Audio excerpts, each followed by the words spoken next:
Et donc, il y a les différentes formes de prière. Il y a donc l'adoration, il y a la confession, et il y a la reconnaissance. Il y a les différentes formes de prière. Il y a à peu près 12 formes de prière différentes. Et peut-être celui qui est très très important et le plus difficile, c'est la prière de l'écoute. Écoutez Dieu. Ce que Dieu nous dit est plus important de ce que vous dites à Dieu. C'est plus important que votre prière. Donc, je vais vous proposer un plan. On va définir, donc, dans un premier temps, ce mot écouter. Nous allons voir pourquoi écouter Dieu. Par la suite, nous allons voir comment écouter Dieu. Nous allons voir aussi quand faut-il écouter Dieu. J'aimerais vous faire remarquer, je ne sais pas si vous avez regardé dans la glace ce matin, que Dieu vous a donné 2 oreilles et une langue. Vous avez déjà remarqué ça? Et pas le contraire. Heureusement pour certains d'entre nous qui parlent beaucoup. Et pourquoi? Pourquoi 2 oreilles et une langue? Pourquoi? C'est 2 fois plus que ce qu'on parle. Pour nous faire comprendre la primauté de l'écoute sur la parole. Et vous savez que pour bien apprendre une langue, il faut savoir écouter. Et ce n'est pas facile.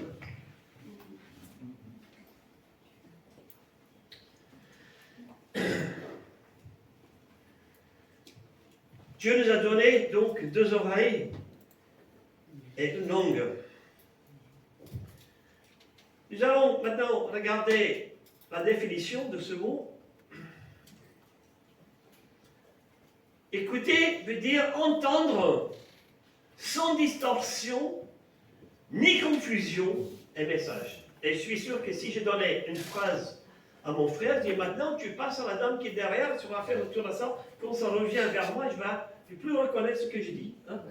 Parce que chacun va retrancher, chacun va ajouter, et ça va être n'importe quoi. Parce que vous n'écoutez pas. Hein? L'écoute. Entendre sans distorsion ni confusion un message.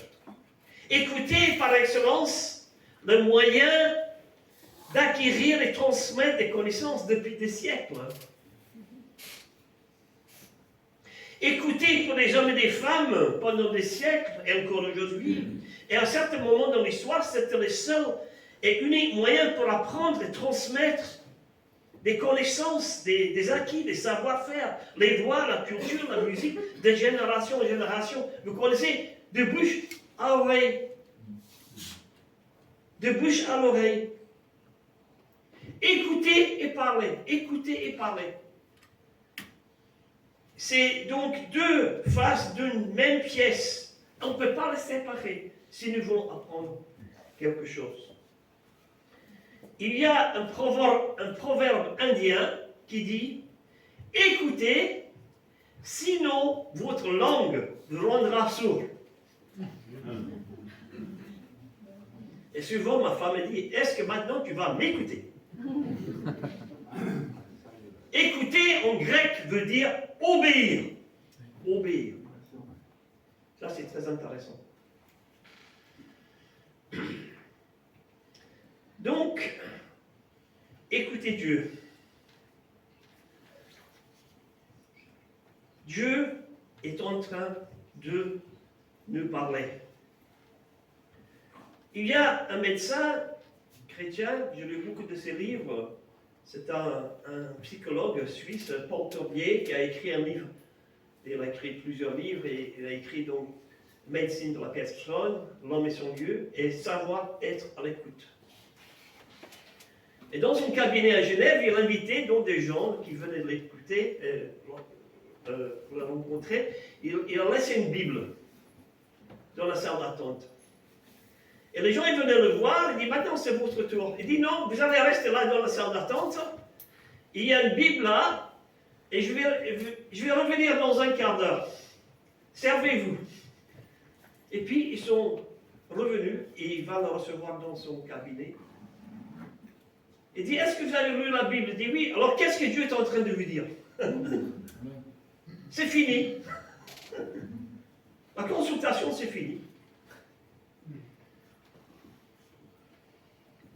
Donc, il est important de savoir que Dieu, il veut aussi parler à chacun d'entre nous. Voilà une première remarque.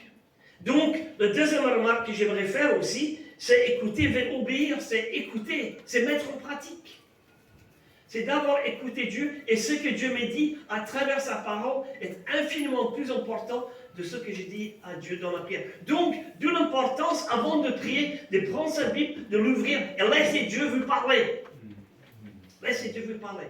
Et ma mère me disait, quand tu rencontres les gens, c'est pas à toi de raconter ta vie, tais-toi, écoute les gens un peu. C'est important. Et Dieu nous dit la même chose. Je connais ta liste, je connais tes besoins. Tais-toi, écoute-moi. Et ce que Dieu a dit à chacun d'entre nous ce matin. Et nous allons prendre un certain nombre de références que nous trouvons dans la Bible, dans l'Écriture sainte. Ce thème de l'écoute prend une place magistrale. Il y a 1680 versets qui nous parlent de l'écoute. 1680 versets. Et chez les amis juifs, donc, il y a le schéma, tu aimeras l'Éternel de tout ton Dieu. Tu l'écouteras. Que c'est le texte que nous trouvons dans Deutéronome chapitre 6, verset 6. Écoute Israël, notre Dieu est le seul éternel. Tu aimeras l'Éternel ton Dieu de tout ton cœur, de toute ton âme et de toute ta force. Et ça commence. Écoute Israël. Il demande à tout le peuple d'être à son écoute. Deuxième texte, c'est dans Samuel 3, verset 10. Vous connaissez cette belle prière. C'est une prière qui est courte. Souvent, les belles prières sont des prières qui sont courtes aussi. Une prière courte perce le ciel. Hein? C'est comme une flèche. Parfois, d'autres prières sont un peu longues, un peu lourdes. Hein? Mais une prière courte perce le ciel. Hein? Vous connaissez cette belle prière dans 1 Samuel 3, verset 10. Parle Seigneur, car ton serviteur écoute. Amen. Mais nous avons notre version. C'est écoute Seigneur, c'est moi qui te parle. Mais non, c'est parle Seigneur, car ton serviteur écoute. Écouter Dieu, ce n'est pas facile, ce n'est pas automatique. Ça exige donc la disponibilité, être bien disposé. Et ma prière ce matin, c'est Seigneur, parle, car ton serviteur écoute. Et les prophètes, et il est intéressant de savoir que Samuel, qui a pris cette prière, il va devenir un grand prophète en Israël. Et ils avaient donc un rôle qui était quadruple, d'instruire, d'éduquer, consoler et prier pour le peuple. Mais c'est quelqu'un qui était choisi par Dieu, qui lui-même, quand il était jeune, il était à l'écoute de Dieu. Est-ce que vous êtes à l'écoute de Dieu? Et Samuel, il va devenir un homme extraordinaire. Parce qu'il est dit dans le texte, 1 Samuel 7, verset 3, Samuel ne laissait tomber à terre aucune parole de l'Éternel.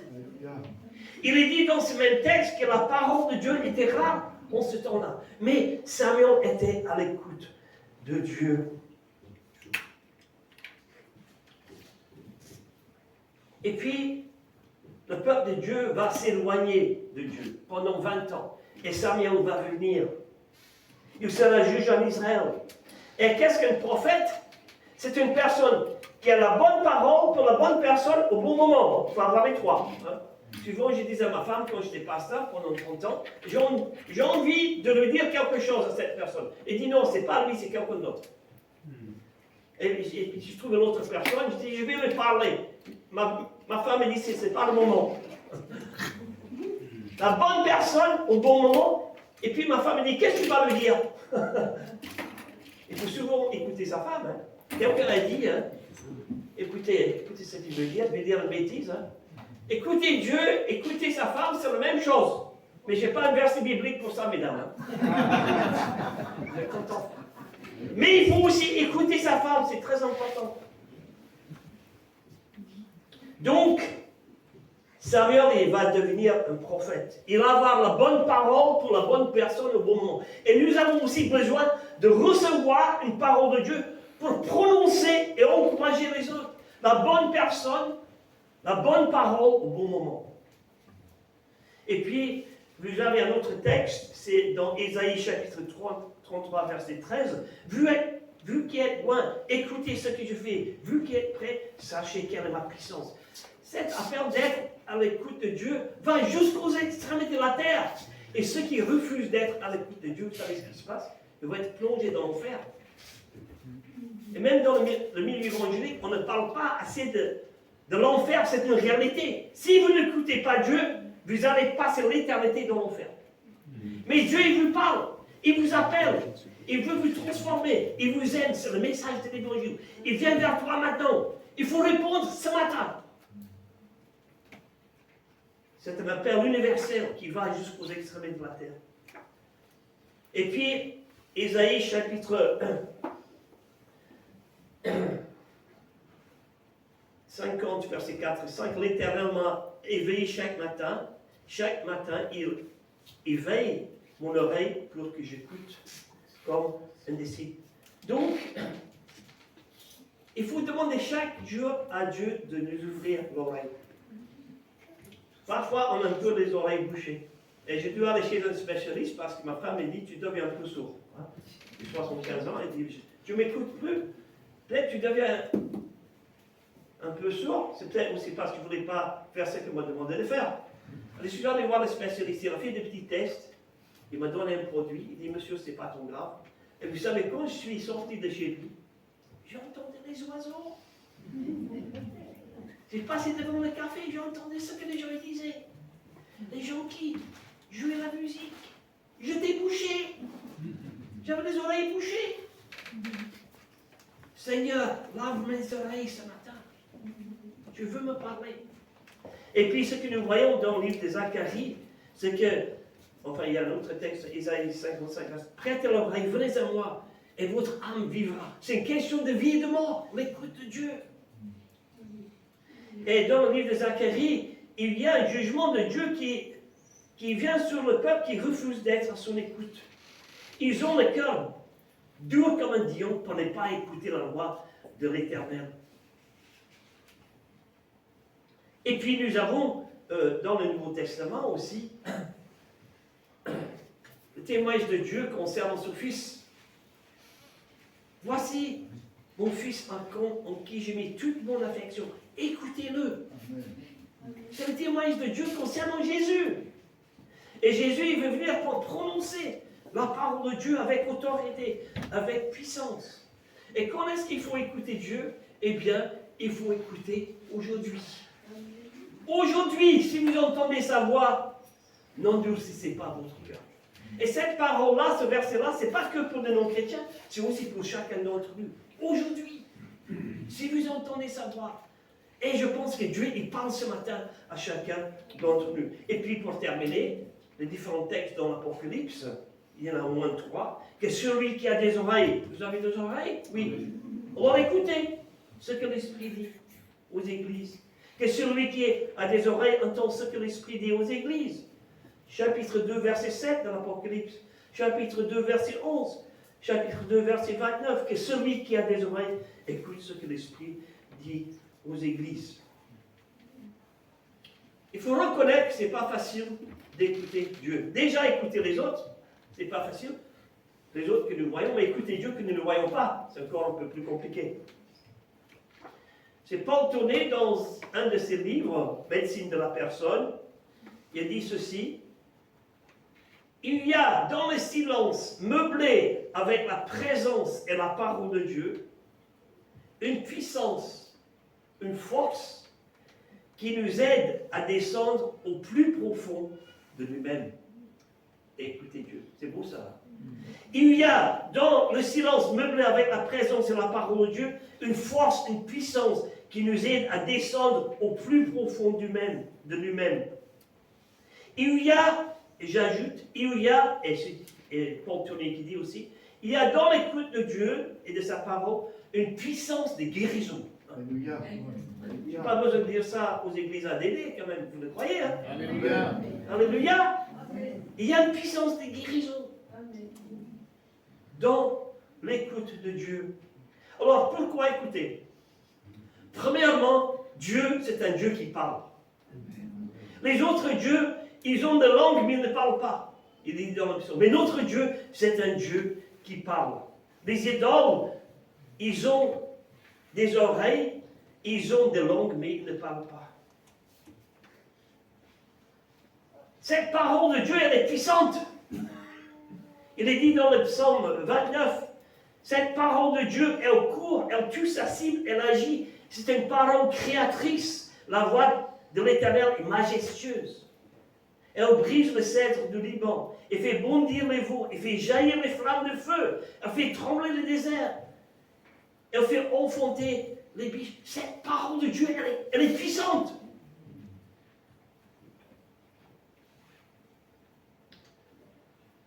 Autrefois, Dieu est parlé par les prophètes.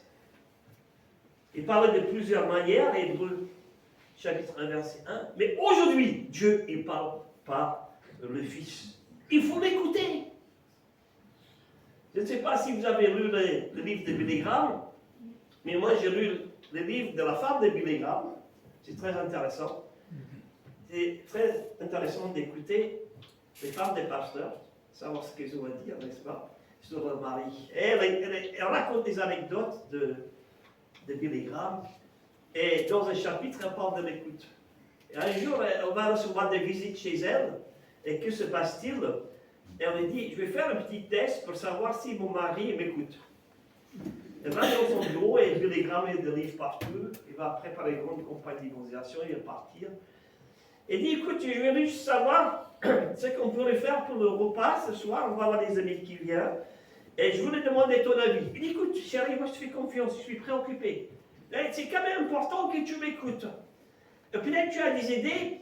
Je me demande ce qu'on pourrait faire pour le menu. Il dit, voilà, moi je peux. Elle dit à son mari, ce que je pensais faire pour l'entrée une salade des orties. Pour le plat de résistance, on pourrait griller des rats. Pour le dessert, on pourrait faire des îles flottantes à la mousse à raser. Qu'est-ce que tu en penses? Chérie, c'est merveilleux, je te fais confiance. Billy Graham.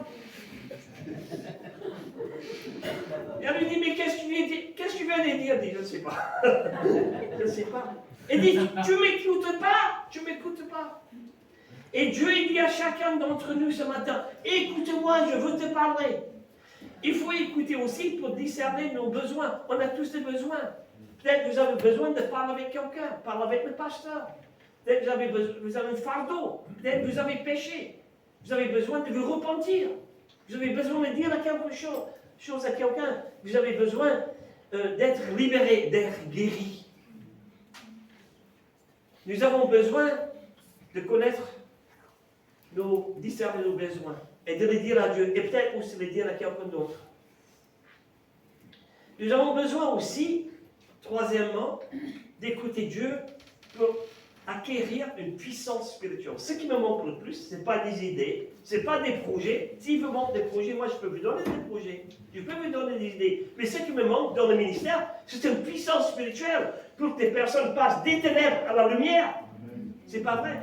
Pour que les gens qui se convertissent vous demandent le baptême, pour qu'ils deviennent membres de l'Église, pour qu'ils deviennent des piliers dans l'Église. C'est pas vrai. On a besoin de cette puissance spirituelle. Et Jésus aussi, il avait cette puissance spirituelle. Jésus, avant de commencer son ministère, il va passer donc 40 jours et 40 nuits dans le silence du désert pour être à l'écoute de Dieu, avant de commencer. Et Jésus va dire par la suite, ce que j'ai entendu de lui, je l'ai dit au monde. Ce qu'il a entendu de Dieu, il va le dire au monde. Deux avertissements. Prenez garde à la manière d'écouter. Prenez garde à la manière d'écouter. Et puis, prenez garde aussi au contenu. Nous ne pouvons pas écouter n'importe quoi. Que ce ne soit pas des gens qui racontent des bêtises, qui parlent mal des autres. Prenez garde aussi au contenu. Ce que vous entendez à la radio, à la télévision, ça peut aussi nous abîmer intérieurement. Donc, il faut faire attention. Pour terminer, 3 points, 4 points, 5 points. Premier point, il faut écouter dans des bonnes conditions. Être ni stressé, ni pressé. Il n'y a rien de plus embêtant quand on parle avec quelqu'un et vous voulez vraiment dire quelque chose, il dit, écoute, je parle le temps. Mais si, prends le temps, moi je parle le temps. Prenons le temps pour être à l'écoute de Dieu. C'est très important, dans des bonnes conditions. Et 2 fois par an, ou 3 fois par an, je fais une retraite spirituelle. Et les gens disent, c'est pas trop difficile pour ta femme quand tu pars. Parfois, je vais partir dans un monastère pour 1 ou 2 jours, hein, ou dans un centre chrétien, pour me ressourcer. Parfois aussi pour confesser mes péchés. Les gens disent, c'est pas trop difficile pour ta femme. Et ma femme me dit, quand Yann n'est pas là, moi, je me repose. Parce que Yann, il est capable de stresser un Bouddha. C'est un homme stressé. Il a besoin aussi d'aller dans le silence. On a tous besoin. Et je veux vous encourager à planifier un temps pour une retraite spirituelle. Peut-être c'est 10 minutes, peut-être c'est une demi-heure, mais de bloquer un temps, le meilleur moment de la journée, pour rencontrer Dieu.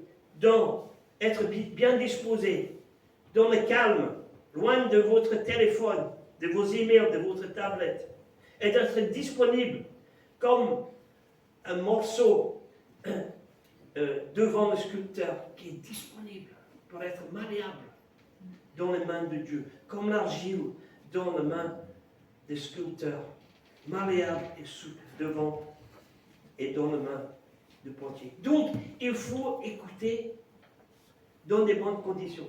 Deuxièmement, il faut écouter bibliquement, Bible en main. Et lorsqu'on dit Dieu m'a dit que, il faut citer la Bible tout de suite. Attention, on peut dire une bêtise aussi. Il y a beaucoup de gens qui disent Dieu m'a dit que, ça n'a rien à faire avec la Bible. Parfois, ça va contredire la parole de Dieu. Il faut faire très attention. Donc, il faut se plonger dans la parole de Dieu. Il faut avoir un appui biblique. Il faut écouter activement. Et quand vous priez, de prier sur les textes bibliques. Il faut prier donc aussi, écouter attentivement, parce que Dieu il nous parle. Et Dieu il nous parle aussi par les autres. On n'est pas tout seul. Dieu nous a placés dans une famille pour que nous puissions grandir. Est-ce que vous avez remarqué qu'il y a 2 types d'arbres? Il y a des arbres qui poussent tout seuls dans un champ, et puis des arbres qui sont ensemble les uns avec les autres.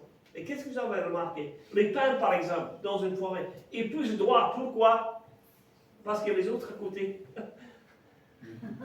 Vous avez les arbres dans un champ qui sont tout seuls, ils sont tous tordus. Hein? Moi, j'étais charpentier et menuisier, et même si vous avez une bonne connaissance des bons outils, pour faire des bons meubles avec ce bois-là, c'est compliqué. Parce que ce bois-là, il est tordu. Il y a des nœuds partout. Mais avec les pins qui poussent dans une forêt les uns à côté des autres, on peut faire des beaux meubles robustes. Est-ce que vous êtes un chrétien robuste? Parce que vous êtes là à côté des autres et vous écoutez aussi les autres. Il y a quelques années de cela, je travaillais pour une grande organisation chrétienne en Suisse pour organiser des grands congrès pour 7000 personnes. Je voyageais dans tous les pays d'Europe pour recruter, pour aider. Et on m'a donné la responsabilité pendant le congrès de m'occuper des animateurs, de former des animateurs de groupes de discussion. Et il y avait 7000 personnes à ce grand congrès. Lorsqu'on a ouvert la porte, j'avais une grande badge. Yann Hubéry, responsable des animateurs. Mais qu'est-ce que j'étais content. J'étais très fier. Et des gens qui sont venus de milieu de la France, et je suis allé voir, je dis, est-ce que vous avez vu mon badge? Je suis responsable pour tous ces animateurs. Et puis, le congrès a commencé, et je commençais à me balader à gauche et à droite pour voir les orateurs, pour voir la décoration de ceux qui s'occupent de la musique. Et je me baladais à gauche et à droite pendant 20 minutes, 1 heure. J'étais content. Et puis, vous savez quoi? Tous mes animateurs, ils ne savaient pas que faire où aller. J'avais la liste dans mon sacoche. Mais je ne m'occupais pas d'eux, je m'occupais des autres. Et je ne vais jamais oublier. Le directeur est venu en courant, il me cherchait partout pendant une demi-heure. Enfin, il m'a attrapé. Il dit, Yann, viens avec moi. Maintenant, c'est toi là. écoute-moi. Maintenant, tu ne bouges plus. Tu t'occupes pas des affaires des autres, tu t'occupes de tes animateurs, et c'est tout. Si tu es renvoyé, j'ai tremblé comme ça. Je suis déjà en courant vers mes animateurs, je me suis occupé d'eux. Je n'ai jamais oublié, j'avais besoin de cette parole. Parce que quoi? J'ai la tendance de m'occuper des affaires qui ne me regardent pas. Et beaucoup de gens dans l'église comme ça aussi. Ils ne sont pas à la bonne place. Il faut être à l'écoute des autres pour que nous puissions aussi trouver notre place. Donc écoutez attentivement les autres et puis écoutez constamment. Dieu a créé la famille avant de créer l'église. La famille, dit Jean Calvin, c'est une petite église, hein, attention. Hein. De l'importance d'investir un temps de qualité avec nos enfants pour les écouter, pour s'occuper d'eux, pour jouer avec eux. Et un jour, lorsque je suis en train de préparer pour partir pour faire le séminaire, le téléphone sonne, c'est mon fils Michael. Il avait peut-être 6 ans, 7 ans. Il dit, papa, est-ce qu'on peut aller à la piscine? Je dis, non, c'est pas le moment. J'ai remis le téléphone. J'étais dans une autre ville. 2 minutes après, le téléphone sonne. Une petite voix tremblante qui dit, papa, je voulais juste savoir si tu as changé d'avis. Je dis, ça fait 2 minutes. Non, c'est non, maintenant tu ne m'énerves plus. Je remis le téléphone. Silence. J'ouvre ma Bible. Et Dieu m'a parlé. Dieu m'a parlé. Moi, j'ai repris le téléphone, j'ai dit, Mickey, c'est papa, il a changé d'avis. Vous savez ce qu'il m'a dit? C'est la première fois. Bravo, papa. On va aller à la piscine. Et on est allé à la piscine ensemble. Vous savez quoi? Et quand j'étais au fond de la piscine, Dieu, il m'a parlé. Et c'était profond. Vous avez compris? Pas seulement la piscine, mais ce que Dieu m'a dit. Et Dieu m'a dit, occupe-toi de tes propres enfants avant de t'occuper des autres. Et aujourd'hui, mon fils est pasteur dans une église avec 600 personnes à Paris, à Porto Cobo, avec 5 autres pasteurs. Notre fille thaïlandaise, donc elle est adoptée, elle est dans notre famille, elle est engagée sur l'église. J'avais besoin de cette parole. Et chaque jour, Dieu, il veut aussi parler à chacun d'entre nous. Donc, il faut écouter dans les bonnes conditions, activement, bibliquement, attentivement, constamment, et dans la soumission aux autres, et la soumission donc à la parole de Dieu. Et je termine. Vous connaissez Beethoven? Oui. Vous connaissez peut-être la 9e symphonie de Beethoven. Je ne vais pas les jouer maintenant. En 1827. Vous avez peut-être vu le film de Beethoven. Il y a 2 films de Beethoven. Il y a un avec un grand chien, c'est pas celui-là. Hein. Mais je parle à des gens qui sont un peu cultivés. C'est Beethoven, le grand musicien. Vous connaissez? Et c'est dramatique parce qu'à la fin du film, il se lève à la fin du film, il se lève pour diriger l'orchestre. Il va jouer la symphonie numéro 9. Et vous savez ce qui se passe? Lorsque l'orchestre démarre, lui, il n'entend plus. C'est dramatique. Il est devenu sourd. Quelle tristesse. Donc, conclusion. Aujourd'hui, si vous entendez sa voix, n'endurcissez pas votre cœur.